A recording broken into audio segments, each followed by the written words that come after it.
good afternoon. Good afternoon. Glad to have you today to introduce yourself. Who are you? You know, where do you come from? What do you do? Before tuanze show officially.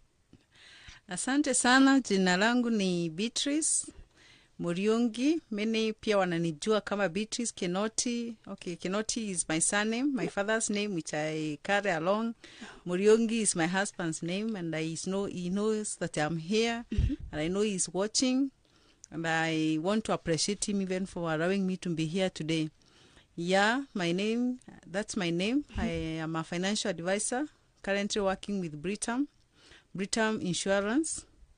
And what I do is talk about money matters every day, everywhere. Yeah. And I advise people on how to manage the money that comes to their hands, after, of course, making their money, after doing the business, after, earning their money, of course, in a right way. That's when we plan for it. And I advise them on how to plan, how to invest, how to save, and much more. Wow, that is amazing. And before we, dive deeper into what we're supposed to be talking about today, nini nicho kilikuinspire you decide now I'm going to do a course maybe in financial finances, and also to be helping people to know how to manage their money, to plan for their money. What inspired you, by the way? Yeah, okay. In life, with what I've been doing, talking to people and listening to people and coming to a consensus that there's a need in the market where people earn money, but they don't know how to utilize it. So it came to my mind through my mentor who introduced me even here, Madam Lydia Kimani. She's my boss at Britam Meru. She's the one who inspired me and told me, by the way, there's a need, and you can join us and tell people about money. And it has been now like 4 years doing this, and I have loved it because, you bring solutions. You meet needs where people don't know how to plan themselves. They don't know how to plan for their money. They don't know how to save, how to invest, or even they know how, but they don't know where. So maybe that, I needed to learn and equip myself to cover that gap. And I've been enjoying doing it. And I think I'll do it for the rest of my life. I'm not deciding, okay, I don't have an option where I can do it in a new way or any other thing that I can do. Wow, that is amazing. And what are some of the mistakes that you have, via experience, you have been able to observe or to see people are making when it comes to their money, managing their money, buying things in their lives? What are some of the biggest mistakes that you have seen we are doing when it comes to handling our money? Okay, people make many mistakes with money. Sometimes you have a lot of it, but you don't know even how to manage it. So some of the mistakes that I've realized are like, you have this money, but you misuse it. You don't have a budget. You have not set a plan on how you are going to maximize on every coin that you have. So this mistake, can always be, we can do it. You can prevent it by budgeting for every coin that comes your way. Okay. And the biggest mistakes, like maybe myself, maybe before, I used to have a lot of money in my M-Pesa, and you can't know where your money went to. Ulikuwa na pesa, hujui ilienda wapi. Because uko nayo, it's at your disposal. Maybe you can buy airtime anytime. Anyone calling you anytime, you're ready to give them your money. But if I had a budget on knowing this money is set for maybe for buying a particular item, it's set maybe to chip in something in the house, I may not misuse it. So many people have that tendency of not budgeting for their money, and it's very crucial to know where your money is going. Yes. Wow. And because now we're talking about financial planning. Yes. When we say financial planning, what are we talking about? Now, thank you. Financial planning is hiyo sasa kupangia your money. You know, planning for any coin that comes to your hand. And when it comes to financial planning, that's when we talk about, you know, planning to what utafanya nini na hiyo pesa yako, you know. Maybe this is for paying school fees, this is for investing, this is for taking myself out, you know, this is for going to the salon, this is for buying food, this is maybe I also need to support in church projects maybe, or any other project that you're involved in, or this is for even giving out charity, you know. That is, you plan. You have a kind of a budget, of course, kind of a something that will help you to know where your money is going. Okay.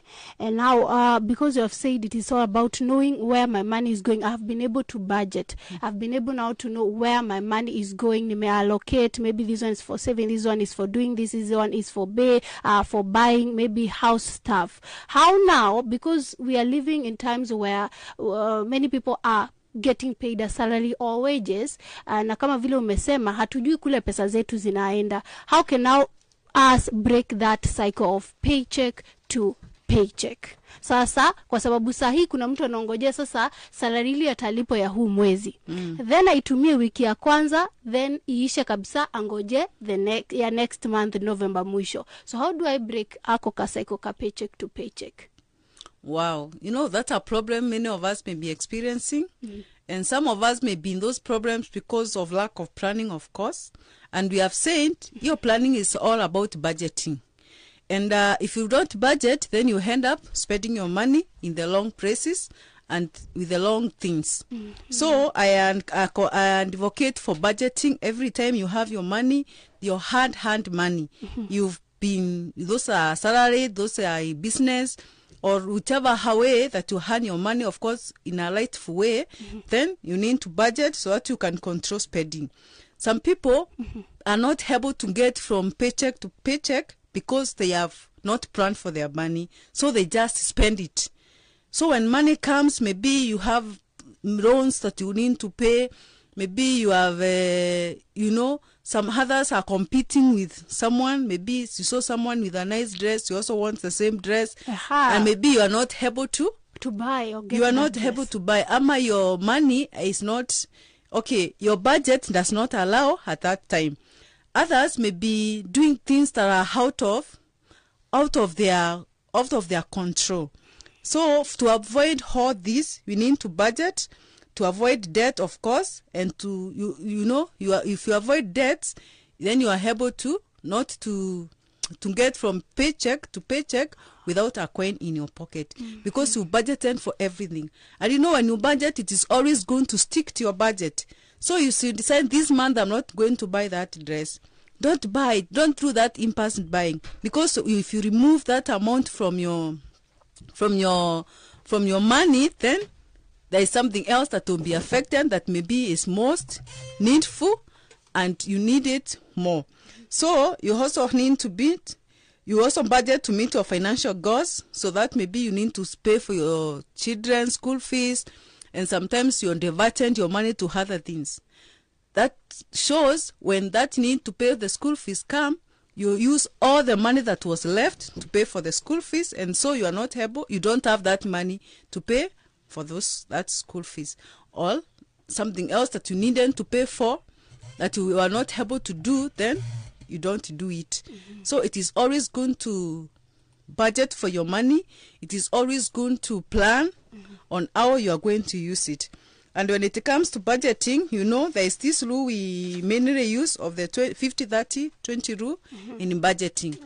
And when you use that may be rule, you know, many people have different ways of budgeting. But with this one, it always helps you.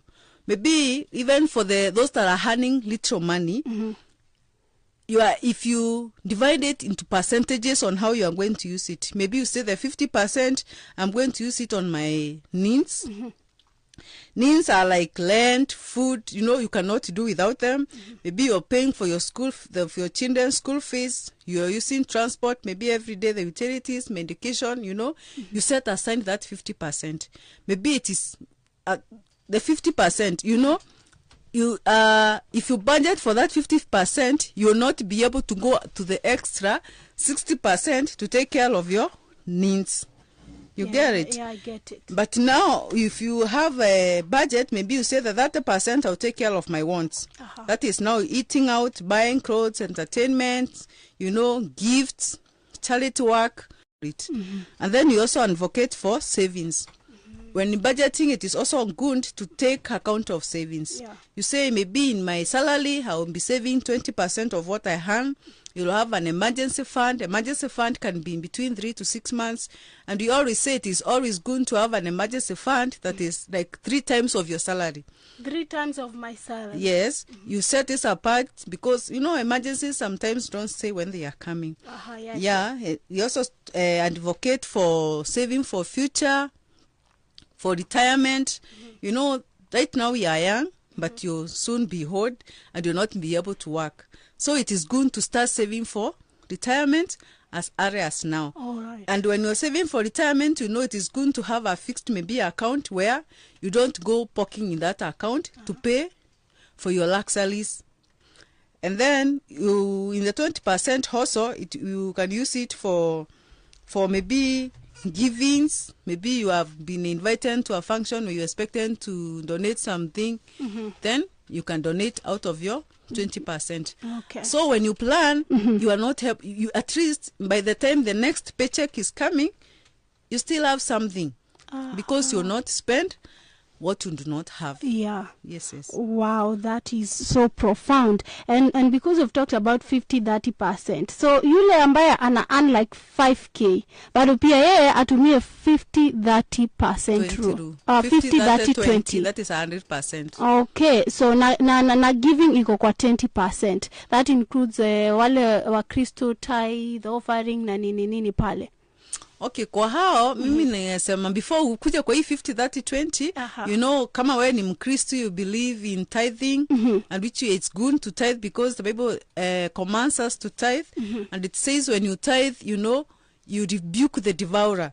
So kama umetoa the 10%, which is 10%, that should be inclusive of your school fees, inclusive of your every earning, the gross. You shouldn't tithe the 10%, then you come to the whatever is left, then you can budget for the 50-30-20. 50-30-20. After removing the 10%. Because the other givings can be like charity work, you know, you have someone who is believed, you want to support them, you know, a family member needs your support, you can support them from the 20%.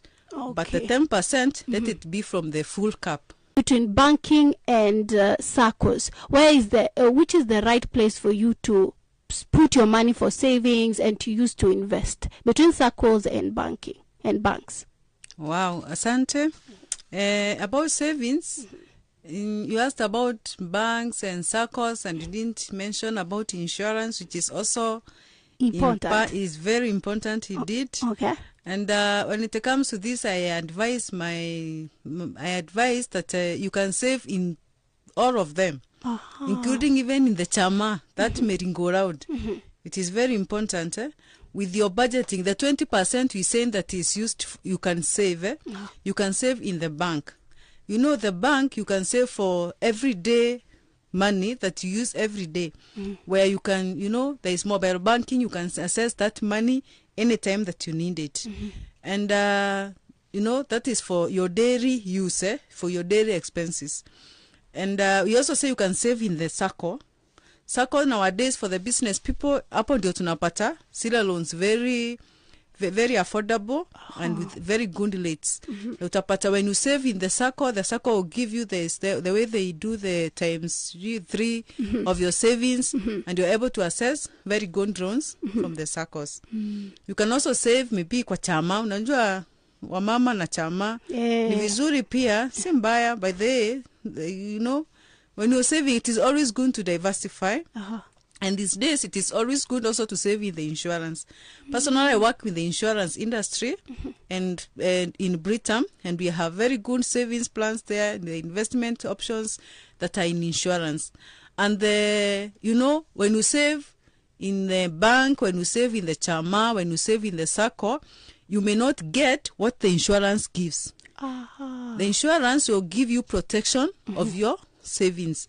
There is more than just the saving. You know, you are protected, there is the security.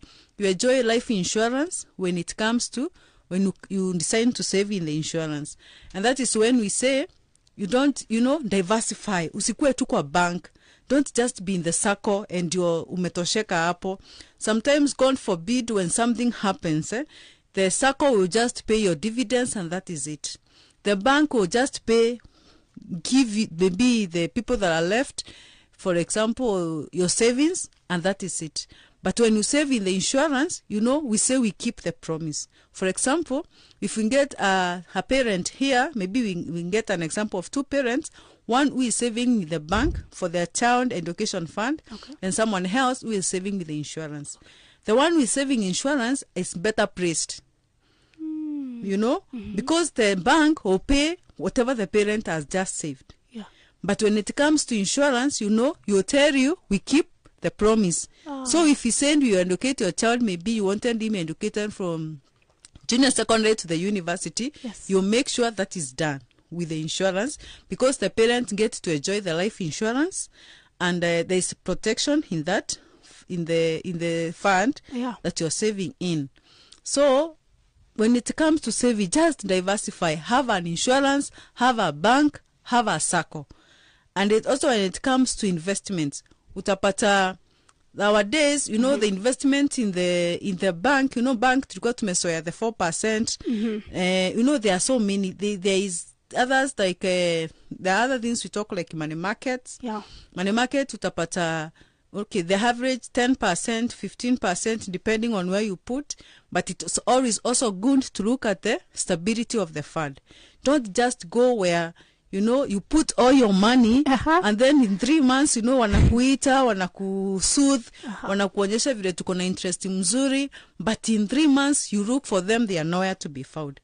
Just ensure that where you're investing, maybe for a money market fund, you get good returns, of course, and the stability of the fund.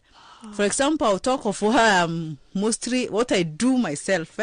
In Britain, we have a money market fund that is currently on average of around 11% per annum compounding daily. Compounding daily ni ile tunasema your money in a hand every day. Your interest in a hand interest. So when it comes to investing, look also where your money has better returns and has better interest. Usieke tu pesa mahali melala. Hapana, put your money where it is working for you. Even when you're not there, at least that coin that you may hand, you may not get it when it is in somewhere that is not earning anything. So hata kama tunasema uweke kwa bank, go and find out how much your bank is giving you. Hata tukisema uweke kwa sako, unajua sako, many people talk of dividends, the shares, but now ask yourself how much it is giving back before you go investing your money there. So hata ukieka weka ukijiambia, okay, mimi nataka a loan, of course, and I cannot get a loan from the bank. Maybe the insurance will give you a loan, maybe after, there are terms and conditions. But after maybe 2 years, with some saving accounts, and that money is self-guaranteed. And then ask yourself, when you put in the circle, you need the guarantors. You need people, of course, to sign for you. But this other one, you don't need people to sign for you. It is your money that guarantees you. So it is always good to weigh out options. And ukishindwa tu natafuta financial advisors like myself, and we are going to help you make the right decision when it comes to these investments. Wow. Yes. And since umeguzia hapo pa investment, sasa how can I know now the drift that is there between a good investment na risk one? Naweza jua kuna vile nikiweka hapa inakaa scam, kuna vile itanipotea. How do I know the difference?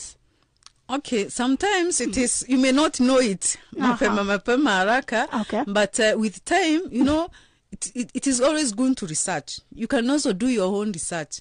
And other times when the deal is too good, think twice and thrice. When somebody comes and gives you 18% when others are giving 10% and they have been there for long. For example, you see like Britain has been there for over 60 years. Now we are celebrating 60 years doing investments, doing insurance, and they are there at 11%. Ask yourself, Mbona wape to pay 20%, but this other one that came yesterday is giving us 20%. I remember of this story that is given. Okay. Of the, it's an interesting story of this man. Alikuwa na buy monkeys. Okay. So he told the farmers, every monkey you bring, I buy. So farmers wakaleta monkeys, akanunua. Then at some point, the monkeys kaisha from the forest. Okay. So akasema, now I'll be selling the monkeys to you. I'll be selling the monkeys. Then you maybe after maybe at a higher price. Then I have somebody else. I'll show you who is buying them at a higher price than mine. So akauza the same monkeys to the farmers. Ndio waende wakauzie yule mwingine anauza at a higher price. Okay. So vile walirudishwa the monkeys, huyo mwingine naye hakuwa. So that is how walichezwa. So saa zingine unapata mnaambiwa 18%, unapeleka pesa yako huku, unapeleka. In 6 months unaambiwa itakuwa raised maybe even to 20% or to 21%. When you go back there, zero. Hata hakuna kitu like the scandals you've had in the media, like the one that was in Eldoret, and others maybe that are sinking and you do not know. So it is always going to look for stability. Look at those people that have done it for a long time and their monies. You know, there is that stability. You've not lost your money as long as you keep the terms and conditions apply. You know, hata kama tunasema we are investing in insurance. Okay. Some people say they have lost their money in insurance, not just in Britain. But the question I ask, did you follow the terms and conditions? If we say you save this amount every month for this period of time, maybe you saved for 1 month and you want your money in the next month. You know, it is always good to check where you failed before you come complaining that your money was lost. Ama waliniibia juu. Tunasemanga waliniibia. Yes, walikuibia. Wewe ulifacilitate aje? Ni nini hiyo haukufanya?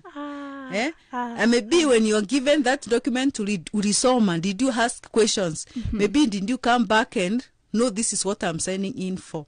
So even in every kind of investment, before we sink down, it is always to find the correct information, because I know of many people that have benefited from saving in insurance, and their children have been educated when the parents are not there.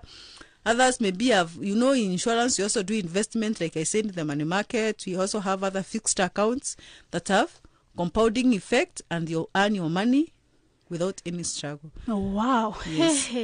So tujiangalie vizuri, to follow terms and conditions. Na wengine by the way tusomange, alafu sasa ikifikia huo wakati ndo tunaanza sasa kusema sijui aliniambia alikataa na pesa zangu, na vile nilikuwa nimeweka hapo pesa zangu, I trusted them something. Now going back to saving, which is the realistic way that I can save? Which is the realistic saving goal that I can have as me, the GM? Nikianzia from zero. Sijai save anywhere. Sasa nataka kuanza kusave. Wow. Unataka sasa ile realistic. Yeah. And you're saying you have a goal. Every saving, it is always good to save with a goal. When you save with a goal, you know, inakupe your discipline. You know, for example, you decide to change your phone. You say in the next 1 year, I need a better phone. And you start saving towards it. You go look for the price, you know, you do the window shopping, you know, the phone that I need is worth like 50,000 or 20,000 or whichever amount that the goal that you want, and then start working towards it. See, that's, you know, you save with a goal. Someone else want to purchase a piece of land. Maybe anasema in the next 5 years, I don't want to stay in the rental houses again. I don't want to stay kwa mtaa tena. And I start working towards that. And that is when you get maybe like a fixed account where you work who wants that? And when it comes to insurance, they have the best, because they have the security, so that even when you not get to the 5 years, at least the mwenye anabaki the guaranteed, they are able to, you still get whatever you had planned to get. Yeah. So it is always good. I advocate for saving with a goal. You want to change your car, you want to buy a piece of land, of course, you want to build even a passive income. Every time we talk of passive income, we see that money that is growing with so much, with minimal effort. But there is always somewhere to begin. You can save it. For example, if you want your passive income in a money market fund, okay, you open it maybe with your 1,000. 1,000 may not bring much interest. You may not see it much. Like, if you give yourself a goal, in 5 years, I want my 1 hem. And this 1 hem, I'm not going to buy other things. I just want to reinvest it to give me some income every month. That is also a goal that you can easily achieve if you put your mind in it. Right. It gives you that discipline and you're able to do it. Another thing I can say is like for the salaried people, I would advocate for when you have a check-off system to save. Check-off ni ile ya hiyo pesa ikufiki. Inadidactiwa from your employer. For example, those that are working, like the teachers, everyone that is salaried and they are able to get to a check-off system, when you do it, that money being deducted from your employer, it is always the best way to save. Because in 1 month, 2 months, you forget about it. That 10,000 that is being deducted from your salary, in the next 5 years, in the next 2 years, in the next 1 year, you are able to achieve a goal very faster and very easier. Easily. Yes. Utasikia huo ugumu. And then for the business people, maybe someone who earns money every day, there is money, there is that cash flow every day. Utapata wengi wao, they hawaoni maana ya kusave because they think my money has to go back to the stock so that I can maybe increase my stock and maximize on my profits. But if you set maybe to save every day, a minimum amount even of like 200 shillings every day, you decide every money comes that comes in, I'll deduct 200 shillings to save. In a month, that is almost 6,000. And if you don't save that 200, you may not realize it. So even those people that are in business, we encourage you to save.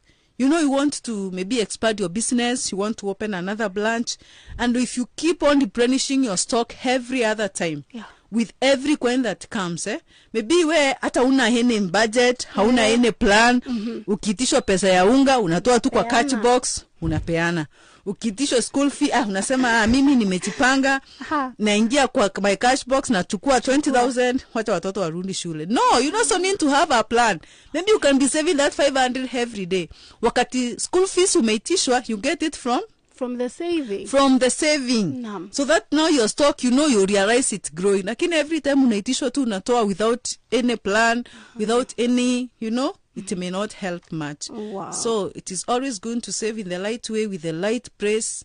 And we have all these options. When we get to us, we can always assist. Yes. Now I see the importance of having financial advisors. So I'm saying, you who is listening to me, please make sure you reach out to her. Of course, to Malizie, because you have like 6 minutes to Malizie. She will be telling us how we can reach to her. But it is very, very important. Sasa nagundua mbona business ya mse fulani kumbe ni vile alikuwa anatoa anapeana kumbe because hakuwa na goal, hakuwa na plan. Now coming now to mindset and long term planning, kabla tumalizie, how important is mindset in changing my financial habit? Wow, mindset is everything. It's just like attitude. The way you look at money. Some people, I don't know, there is the way you unaangalia pesa, unaona, I don't know how to put it best, but when you talk about mindset, ni vile unaangalia pesa unaiona. Kuna watu wengine I don't know, I'm not sure what to say, but mindset, unaangalia pesa unaiona, unajua kama una plan, Ni mingi sana. Ni mingi kuelewi. Yani ni vile tu tunaambiwa if today vile watu wanasemanga Kenya iuzwe kila mtu apewe pesa yake. If you're given that money, maybe if everybody is given $1 million today, I get it. in 1 month, hiyo pesa itakuwa imerudia wenye wana uwezo wa kuimanage.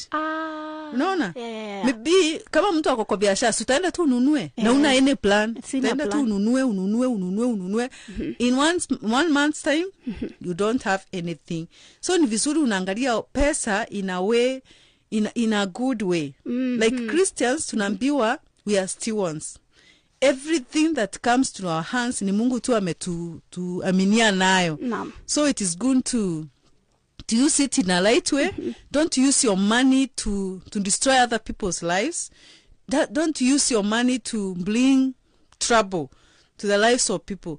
Umeisikia watu wengine wale wako na pesa, kama mwingine nasikia sijui ni nani, alikuwa anaona mama akitoka kutunua maziwa na karatasi anatoboa. Akimwangalia anamuuliza umefanya nini, anamwambia shika pesa ukanunue ingine. Sasa unaona hiyo si tabia mzuri. It is not a good thing. So it is good to have your money to bless people. And you have been taught that ile pesa tuko nayo, let it be a blessing to others. Give. Hata kwa charity, somebody is in need, give to them. Maybe you are in a church, you are in a community where you expect them to give. Angalia pesa in a way that will bless others, will build your family. Utapata wababa wengine, for example, men, wakipata pesa, the next thing they think is getting another wife. Why don't you build your family with your pesa umepata? Ukweli. You can build your family, you can, improve their lifestyle. You use that money to be a blessing. Maybe you get somebody who maybe needed children, some have no school fees. It is always good to have a good mindset towards money, and it comes to your pocket. Think how best you can help somebody if unaona uko in a position to. Usianze kujiliftia class, once hata kuachana na wale marafiki, unaona hata amuko in the same class again, Hapana. When you ukianza kuangalia pesa in that manner, my friend, life haitakupeleka vizuri. Because pesa uisha. Pesa uisha. Kwa hivyo wakati uko nayo na ikiongezeka, ni vizuri use it well. Be a blessing to others. Support where you can. Be a blessing then to your family. People says who cannot provide to their family, they are worse than a fidel. Usikue mtu anatumia pesa vibaya. Oh wow. Sasa tukimalizia, what do you think is keeping many Christians poor, yet they're supposed to be, rich? Bible nasamanga, I have seen princesses like slaves, yet they're supposed to be on horses wakibeba. What is keeping many Christians poor within some few minutes? Just briefly. Many Christians, okay, I don't know, but kuna wale wanaamini na tukiambiwa, for example, when our bishop declares you'll be blessed. Yes. Wao wanachukua hiyo wanaona hiyo financial stability, prosperity, and they go and sleep on it. Wanangoja tu sijui muujiza gani ifanyike pesa ikuje. It is good. The Bible says the Lord will bless the work of our hands. Kwa hivyo wakati maybe the man of God declares you go and prosper, learn with that word. Ukiamini whatever I'm going to do, it will going to prosper. If maybe I'm going to my shop, I'm selling clothes, maybe I'm going to my job where I'm expecting to be a good steward, where I'm expecting to be faithful, God will elevate you, God will promote you, and you will have better salary. So let them work. Wasingoje tu kuambiwa watabarikiwa, wataprosper, watasijui inuliwa. Unajua, that word ni ya kukupush to the next level. Lakini don't sleep on it. Go work. And God will bless the work of your hands. The Bible also says that God, it gives us skill to make wealth. Ukiwa na that word, mimi nikijua hivyo, I cannot compare myself to someone else who is doing things vile anataka, unaona. Mimi najua God will lead me, for example, to the right clients.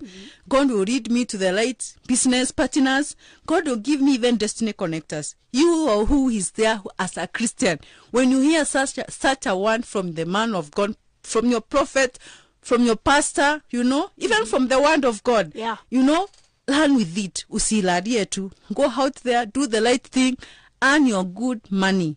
Tithe, you know, and God is going to bless the whatever else is left. Be a blessing to people around you. Give, and they shall be given back to you. You know, with a good measure shaken down, running over. So it is always good for us Christians. Hata kama tunaambiwa tuko princess, tuko, you know, tuko kings, the rich, the tunaambiangwa the riches of the dark one belong to us. You know, there is that part of you to pray. Usikae hivyo tu, do extra work. You know, get another source of income. Usiraye tu kwa hiyo moja yenye uko nayo. Unajua tunaambiwa in the Garden of Eden there were 4 streams. So we are always encouraged at least have 4 sources of income. Then trust God. When God comes to bless it, he shakes it together, and then you're able to elevate and sit with those princes and kings, as the Bible says. Oh, wow, that is amazing. I hope you, my dear listener, umesaidika mahali. Kama umesaidika, please tell me the studio line number. But before that, ndo tumalizie, if you were to advise your younger 20 you, umesema kuna some mistake you also did. What advice would you tell your younger 20 years old, ama early 20 years old, you, ni aje ugeji advice concerning financial planning?